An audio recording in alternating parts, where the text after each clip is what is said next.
ఓం శ్రీమాత్రే నమః.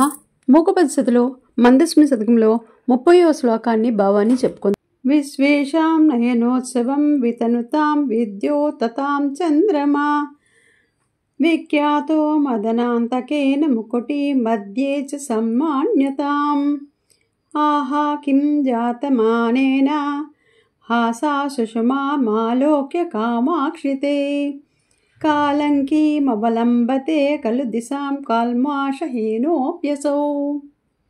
అమ్మా కామాక్షి, అందరికీ కనువిందు చేసే చంద్రుడు ఎంతో కీర్తి పొందినప్పటికీ, ఎంతో గొప్పగా ప్రకాశించినప్పటికీ, పరమేశ్వరుడి జటాజూటం మధ్యలో గౌరవంగా నిలిచినప్పటికీ, దానితో చంద్రుడికి ఏం జరిగింది? నీ చక్కని చిరునవ్వు ప్రకాశాన్ని చూసిన తర్వాత మచ్చలేని వాడినైనప్పటికీ ఆ చంద్రుడు కలంకితుడుగా, అంటే మచ్చ ఉన్నవాడుగా పిలువబడే స్థితిని పొందాడు కదా. ఓం శ్రీమాత్రే నమః.